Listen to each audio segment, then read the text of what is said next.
Going Beat Mike is happening again. Yes, you had that right.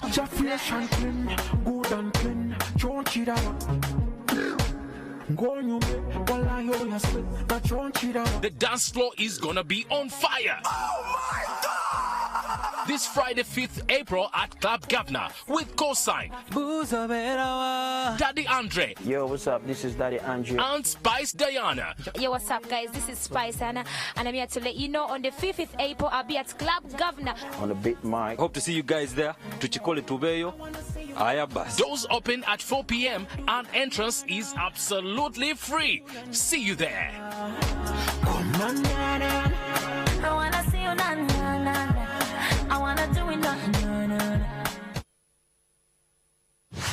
Politics bamujje mu security eggwanga lyaffe ligenda kukola ki kufuna obuzibu nze omuntu wa wansi atuula wansi ku ttaka ssebo nze ngenda okuweerera omwana oyo ng'onzimbidde essomero lya kalina naye ne gavumenti oba eri munkwe etubuzaabuza tekutula eri awo tulage eno tulage eno esayidi katale nesayidi katale akati abantu ate koona abantu basalinga badde eno nga badde eno emotoka zibakoone awantu batwaga gavumenti etekawo sente wetulaba ambulensi zetuzibira omuntu n'awulira akakombe ka ambulensi ng'ereeta mulwadde n'alemera mu kkubo.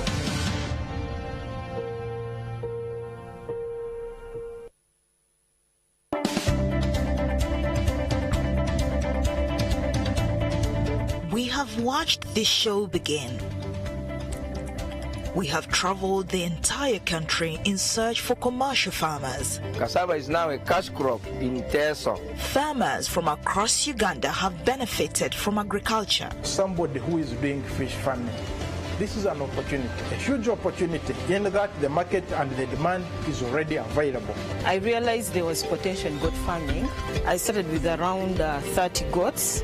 You don't need a lot of money to start, but rather the heart and determination. Intending farmers is to have a positive attitude and start. It doesn't need the person to have gone to school or to have not gone to school. Possibly keeping is one of the projects that have money. You go home, you come back to harvested honey. And who said there is no market? Like that fish pond, where it is, I've stocked now 700 fish. What I've seen in agriculture is that the market for produce is there. All you need is you to make a difference. Everywhere you go, people do just about the same things, but we thought if we could just put some spunk into agriculture. Farming comes in many packages.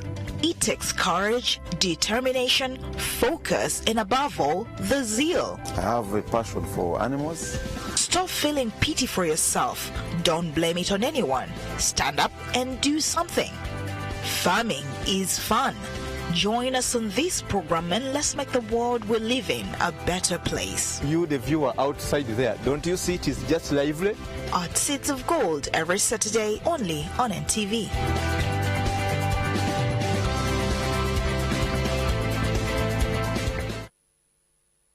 On the next episode is brought to you by Kiri Soda. Let's celebrate life.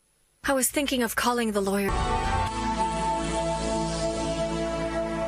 Kiri Soda in 4 different flavors: lemon, mixed berry, orange, and Kiri Cola. Celebrate life with Kiri Soda. Let's celebrate life.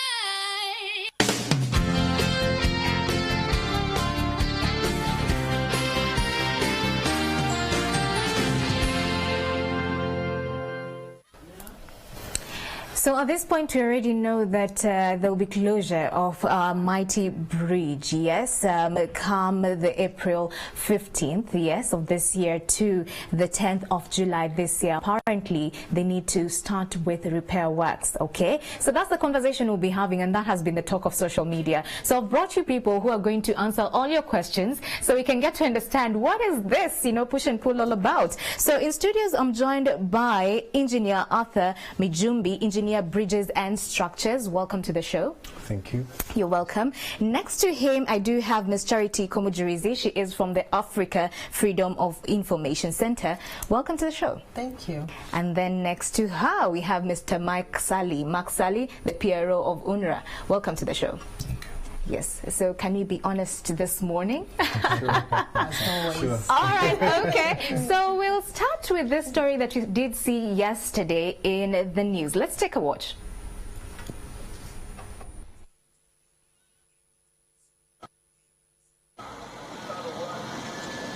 A number have indicated that in order to finance the implementation of the works, they have borrowed money from commercial banks at high interest rates and yet are subjected to low rates from the foreign contractors and also given inadequate work. Two, we've heard that one of the local providers ran out of money and another firm came in the name of that failed local provider and took over. In other words, there was substitution, but it wasn't properly done because one company actually failed to perform for lack of money. A number of subcontractors have limited or old equipment which keep breaking down. Commercial bank rates are extremely very high, so you cannot compete or work with foreign firms from Far East which get cheap finances at 2% when you are borrowing at 20%. You will never be the same. Of course, the next one would be training and ensuring that we have our young graduates from the universities being employed on the projects to grow the industry. Okay, so we have the actual story that did run yesterday, so let's take a watch.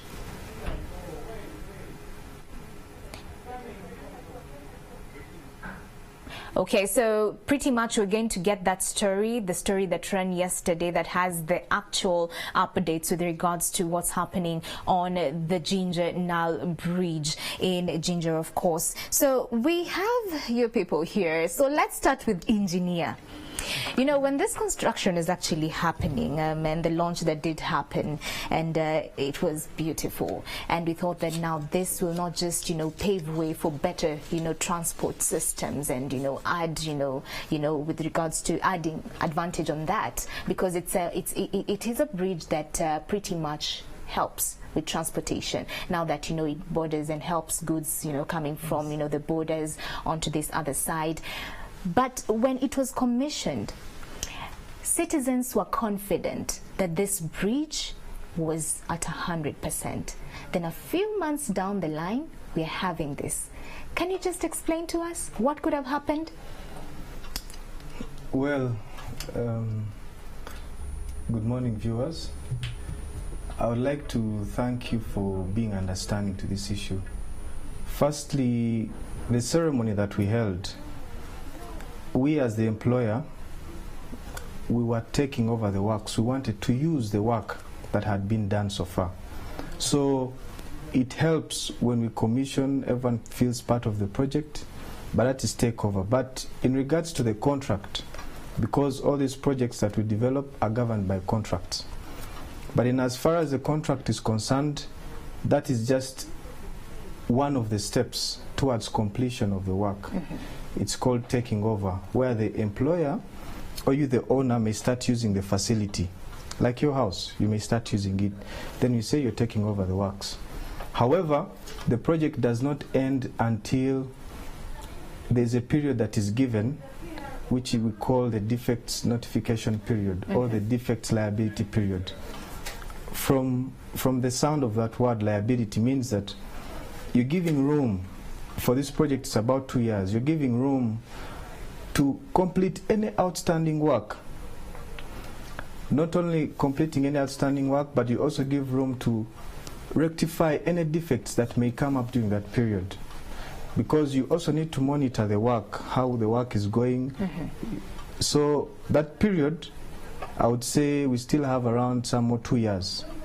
So this, to us as a project, is one of the defects that had been notified. There are other defects also that we have noticed ever since we took over the work, but we have not yet closed the project contractually. So it means that the consultant is still on board, the contractor is still on board, and we, the owners, are also still on board, because we need to look out for anything that may come up. All right. And yes. As the owners, who then will be taking liability of the costs? Now that we know that the project was completed October last year, it cost us a whopping 390 billion Uganda shillings. Who then is taking liability of the cost of, you know, The works that are going to happen, the repairs, if we did have defects, is it the initial contractor who is going to foot the bill or the taxpayer? Like I've mentioned, the contract is still running. Okay. So the project is still running, the same owner, same consultant, same contractor. And according to that contract, the contractor at his risk and cost is responsible for completing any outstanding work, even if it's planting grass, but also rectifying any defects that we may notify him during this period. Which this is one of them. So what you're saying outrightly is that this will not cost the taxpayer a dime. No additional cost. Thank you for that clarification. Let's move on. You know, you've been listening to him and nodding your head here and there. What's your view on this? For starters, I'm called Charity, and I work for Africa Freedom of Information Center, which promotes access to information.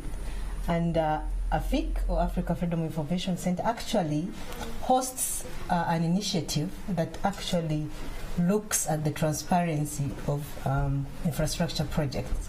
It's called the Cost Initiative. I'm very sure that UNRA has heard about it. So you know where I'm coming from. Where I was nodding is that yes, thank you, engineer, for mentioning some of the things. We think we are treating a post-mortem problem. There are basic things that should have been done under this project right from the beginning. And given that we all know that government has limited resources, especially when it talks about monitoring, when you don't involve the citizens, then you have a bigger problem. We, under cost, we conducted what we call an assurance process. An assurance is like a fact-finding that is based on principles of disclosure of information. What information disclosed around the whole cycle of planning, implementation, preparedness, awareness. We found so many issues rising. Luckily enough, UNRA was able to disclose up to 84% of the information. Okay. But the vital information was not disclosed to us. And this is information around the socio-economic benefits, information around the details of the contract. When you don't involve us as the taxpayers, these are the things we see. We get misinformed. He talked about that this is something that is being blown out of proportion. Yeah, because we don't know what it should have been. If we were involved from the start and were told that, hey, you are responsible for looking out for such defects, and tell us we still have a retainers period of 2 years, where I understand that 20% of the contract sum is withheld. Not an ordinary citizen knows that. We're all excited about this bridge, but we want to know the exact quality. Are we getting money for? Are we getting value for money? Right. What is it that UNRA should have done? We should. I'm going to give a small example. AFIC is doing just in small projects. We've been able to monitor World Bank projects, and we have followed through right from the beginning because we involved the citizens. They were able to follow through and say, how many bags of cement? They were able to see what is the contractor doing. Are they taking?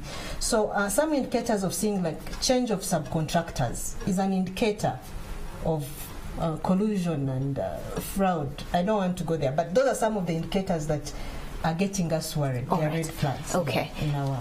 She mentioned something very important, the contract. If the citizens, I mean, we are shareholders in this. Exactly. It's the taxpayer who actually will foot for the cost of this bridge eventually, as much as, you know, it was money borrowed at some point. Why did we have some information left out of the public domain? Why is some critical information in the contract hidden from the citizen, the taxpayer, ideally? Well, I wouldn't use the word hidden. It's a very strong word, and it actually is not accurate, because there are different stages of this project and others that UNRA does has been doing, at which we've been telling the public what's going on. And of course the last one The last big one was the commissioning.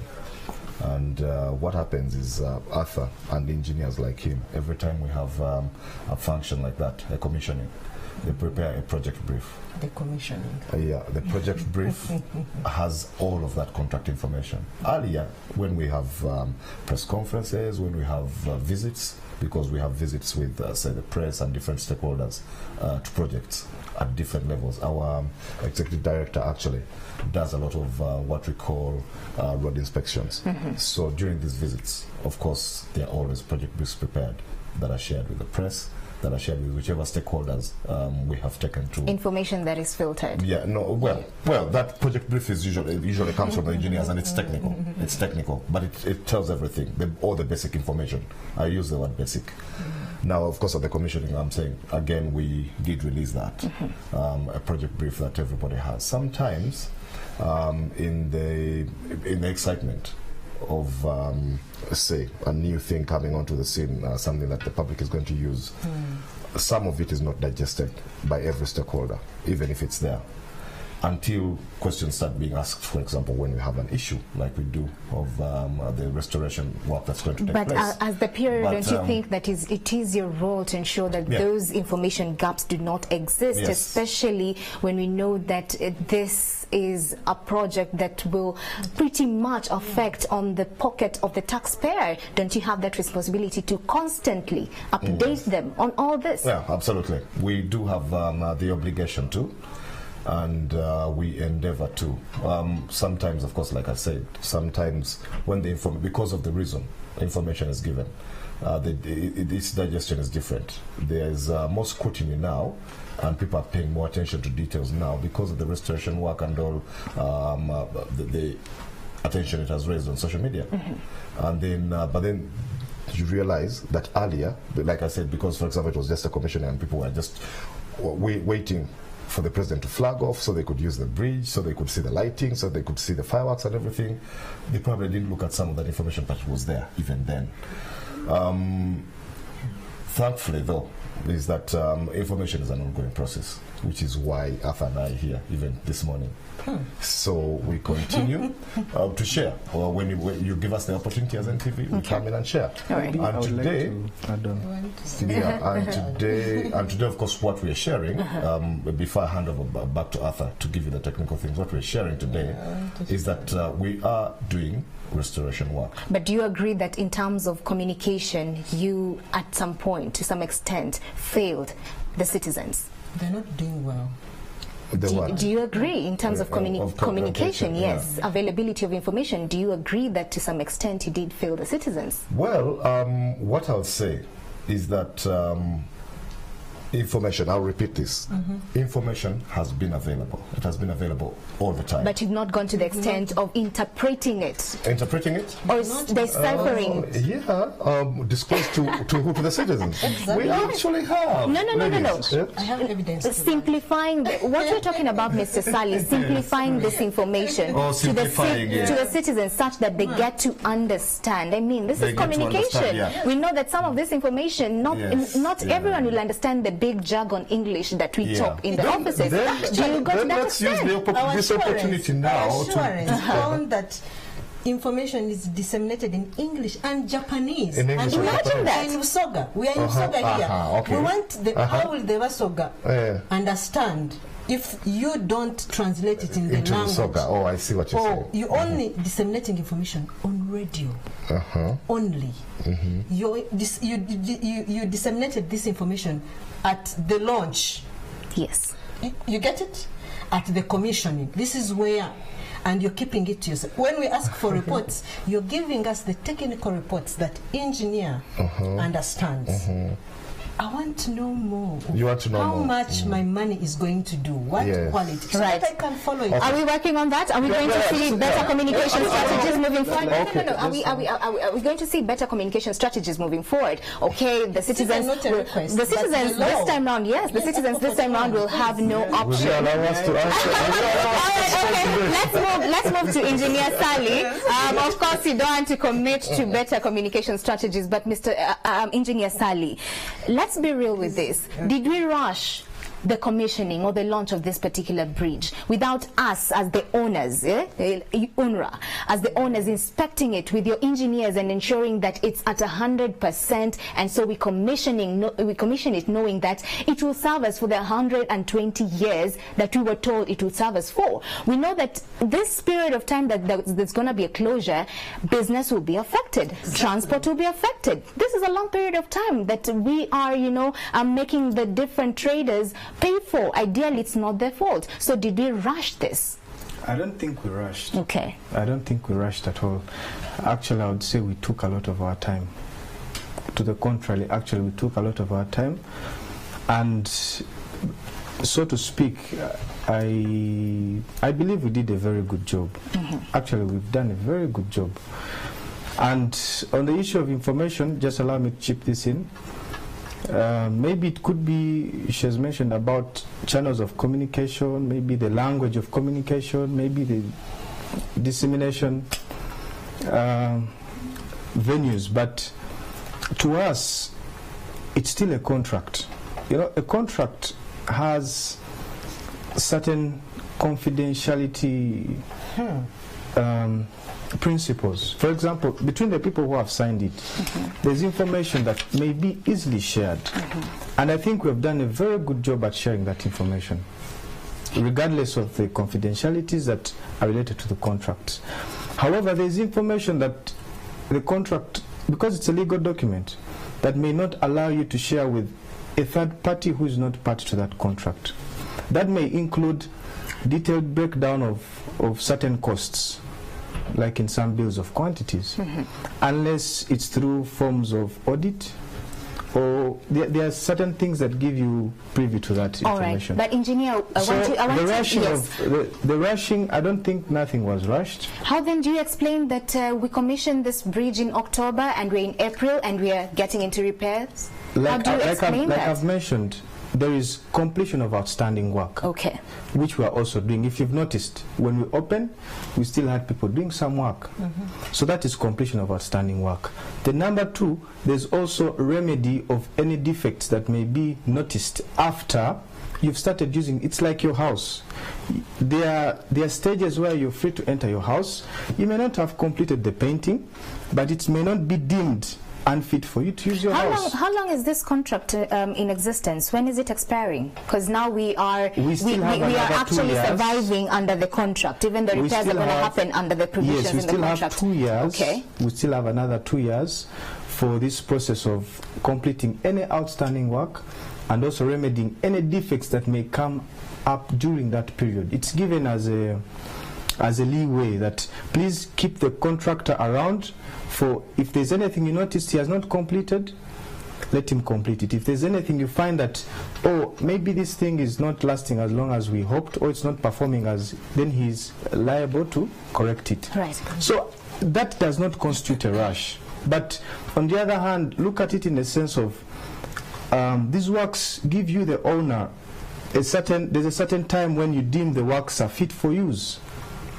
So that is when you are allowed, say, to enter your house, even if the grass is not complete, even if you've not landscaped, but at least you are safe, and which is the case. I would say the bridge is actually the concrete works and the structure works. Actually, that's the bridge. Then the things that we add on, which in this case is the tarmac, it has an issue, and we're not denying that. But however, it may not necessarily deem the structure unsafe. Because these are things that help us with comfort, driving comfort, and we are still working to solve it. So I don't think anything. All right, we're talking of a closure that is pretty much, is it 3 months from April 15th to the 10th of July? Pretty much 3 months. Are you telling us that by the end of this 3 months, and we start using the bridge again, that the citizens will not see UNRWA coming back to them again, telling them that you have to close the bridge again because we also need to continue repairing or finishing contractual work that was left pending? Are we saying that in the 3 months we will finish it in totality and we'll use the bridge and it will last us the 120 years that we've been talking about?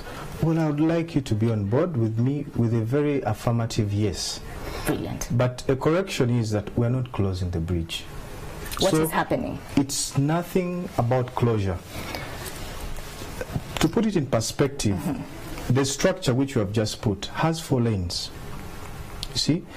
But what we're asking for the public to bear with us is that, yes, we have been enjoying 4 lanes. People are cruising. But allow us, as we are working, we're going to first work on first 2 lanes. But traffic will use the other 2 lanes. But we're going to provide another 2 lanes on a different axis, which they'll be using. Diversions.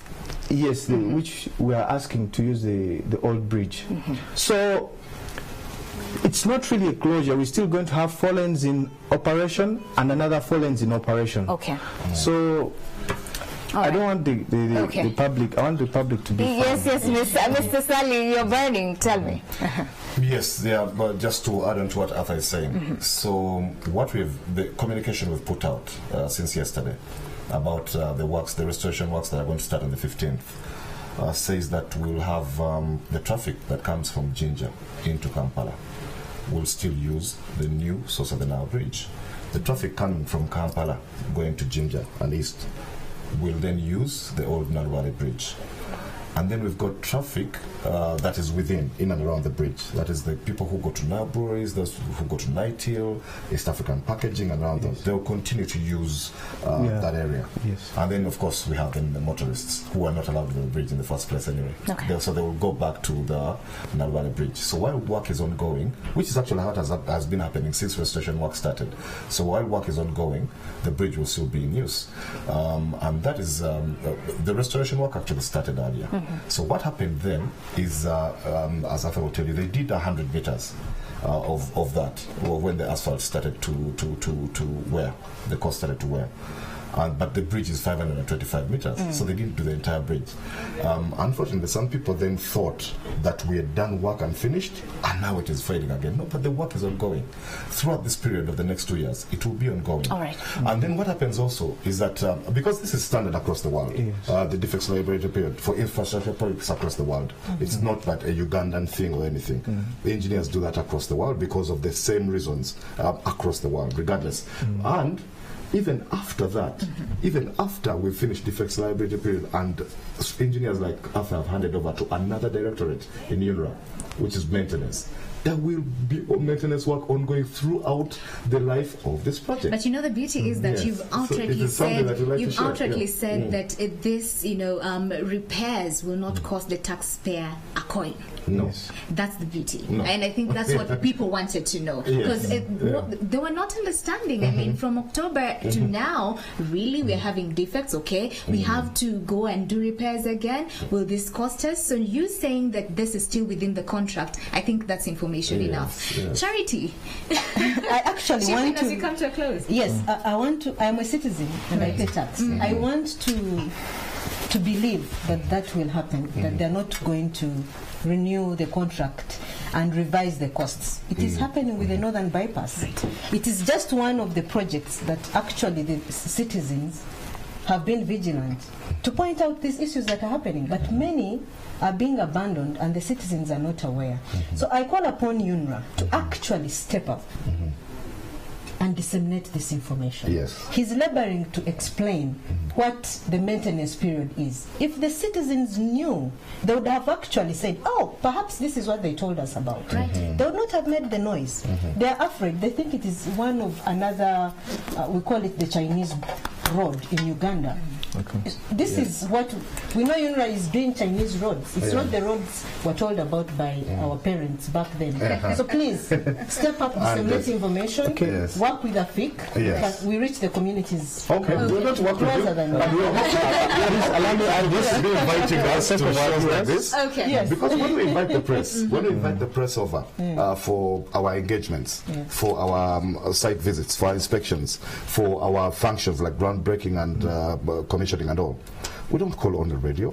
We don't call on the TV. MTV is always there, by the way. I like to say, I'm afraid. So we want Africa to help out. We will be with Africa all the time. I would like to also add to what Charity has said that yes, true, but actually UNRWA has stepped up. As regarding this project, I think we have stepped up very many years ago. Let me just give this information for the public. In 1 second. People have been visiting the beach during construction, numbers from primary school children to residents around. We have taken them on site tours. information has been given to them firsthand, including some of these, the technical processes, what happens, how long is the construction, after construction, what happens. So I think we have done a very good job. Okay, but at least now you know where the gaps are and you'll get to work towards correcting that, especially with regards to communication and ensuring that there's translation for the people who do not understand this big jargon to understand, and constant updates on the same. All right, thank you so much for coming in studios. We're running out of time, Mr. Sally. No last word from me. Give you recommendations. No last word from me. No last word from you. At least we now know that you're working on communication.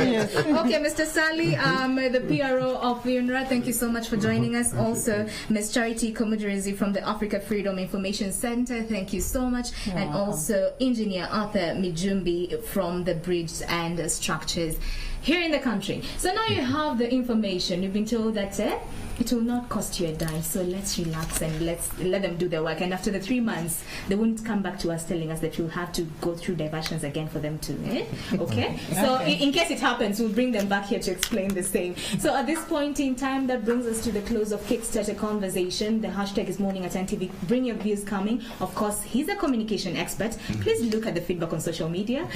Okay, let's look to Stephen Bide, who'll be telling us how traffic looks like on that end. Thank you, Mala. I'm coming to you from Bogorovi. This is the Spring Road, coming from around the Old Port Bell Road, joining Bogorovi Market, and then towards the Port Bell Road, where I'm standing right now. But coming from that direction, just know that as you drive towards the Bogorovi Market, is where you're going to be losing those 4 or 6 minutes at the maximum before the traffic officers at